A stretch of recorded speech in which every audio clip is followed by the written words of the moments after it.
Hola, ¿qué tal?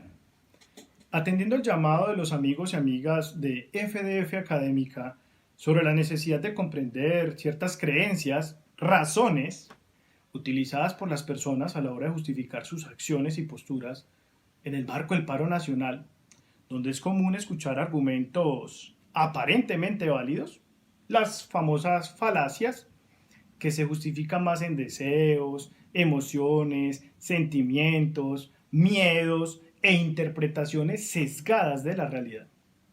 Me sumo al llamado de su equipo para señalar una posible ruta que nos permite identificar y desarticular ciertas falacias o falsedades que han dado pie a enemistades innecesarias o a choques que podrían evitarse. ¿Cuál es el problema? Es común escuchar oraciones, frases, proposiciones, enunciados del tipo, quienes no marchan no quieren un mejor futuro. No, es que quienes no marchan no se ponen en los zapatos de los más vulnerables. No, lo que pasa es que quienes no marchan no lo hacen porque lo único que les importa es la plata, no la vida. De otro lado, es común escuchar que quienes atacan la marcha lo hacen de la siguiente forma. Es que la gente marcha porque quiere todo regalado. Es que los estudiantes marchan por pereza, porque son unos vagos. No, es que los manifestantes marchan porque el ministro de Hacienda no sabe el precio de los productos de la canasta familiar. Recuerden el incidente de la docena de huevos a 1800, lo que llevó a la gente a la calle, lo que hizo que muchos se tiraran a la calle. Ojo que es una causa falsa, muy parecido al grito de la independencia, así por encima. A ustedes les dijeron que fue por un florero y a uno le enseñan en la escuela, no, eso fue por un florero. Es que por el florero de Llorente es que se dio el grito de la independencia el 20 de julio de 1810. Pero qué pena, esas no fueron sus verdaderas causas, fueron otras. De la misma manera, y por analogía, podríamos decir entonces que la causa del estallido social no fueron las frases de el exministro. Entendamos el problema desde un punto de vista lógico. Para eso es necesario reconocer que la lógica es una poderosísima herramienta. La lógica, que es la ciencia que se encarga de estudiar los métodos y principios que nos permiten diferenciar un razonamiento correcto, válido, de uno incorrecto o falaz o inválido. Me voy a valer de una de las falacias más comunes en el marco del paro nacional. Se llama causa falsa. Y como estas dos palabras lo indican, se refiere a la falsedad a la hora de seleccionar la causa de un problema. ¿Pero cómo? Se comete esta falacia cuando se admite una conclusión a partir de una causa que no es su causa real. Ponemos causas que no son las verdaderas causas, que no son las que realmente explican un fenómeno. Esta falacia está relacionada con supersticiones, con prejuicios, con estereotipos, con sesgos. Al presentarse superficialidad y afán a la hora de determinar la causa o origen de un fenómeno. Nosotros tenemos la tendencia de tomar la información inopinadamente y entonces cometemos esta falacia y es considerar que X caso, que X cosa, que X fenómeno, que X acontecimiento tiene una causa, pero no es su causa real. ¿Y cuál es la causa de este problema? ¿Por qué caemos en esa trampa? Pues varias cosas. La primera es la falta de espíritu investigativo. La segunda es que somos superficiales a la hora de seleccionar la información importante, sobre todo en términos causales.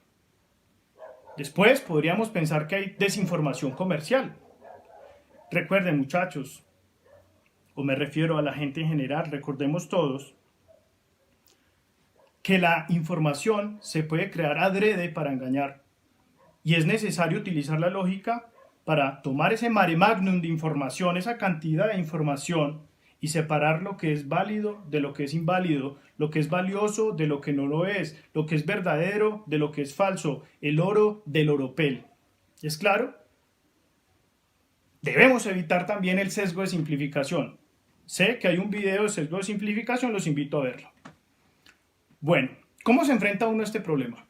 Lo primero es que debemos reconocer que no toda causa o explicación es confiable y por lo mismo no puede aceptarse sin un análisis previo. Debemos analizar la información que nos llega de distintas partes. Sabemos que la televisión, la radio, la internet nos bombardean todo el tiempo con distinta información.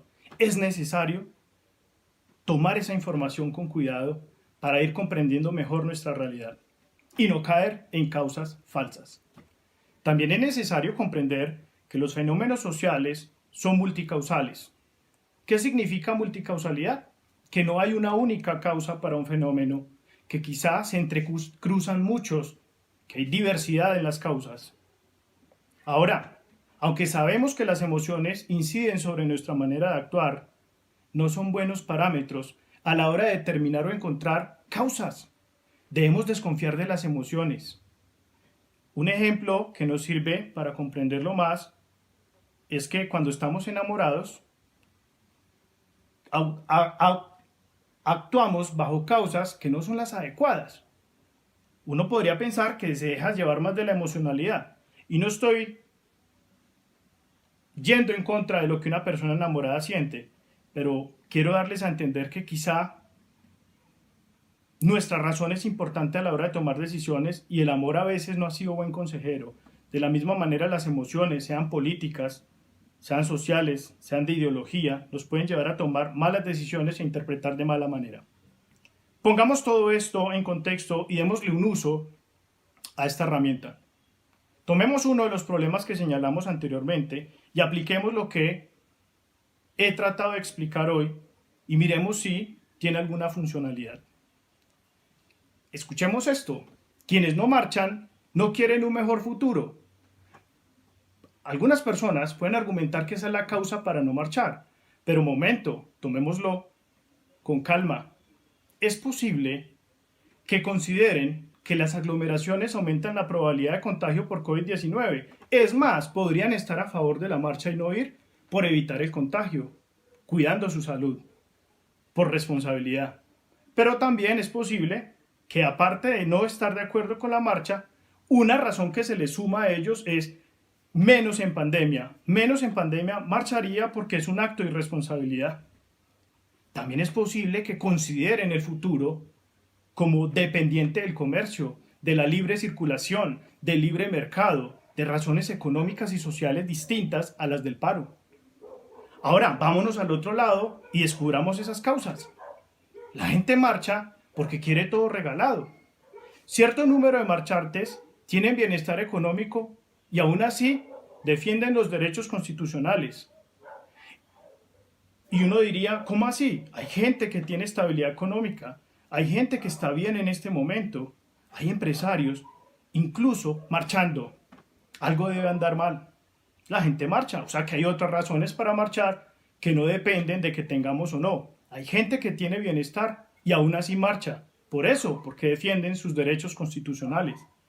Alguien podría decir, yo marcho porque subió el desempleo. Alguien más podría decir, bajó el Producto Interno Bruto, o sea, la riqueza, o sea, la suma de bienes y servicios producidos en un año. Alguien podría decir, yo marcho porque subió la inflación.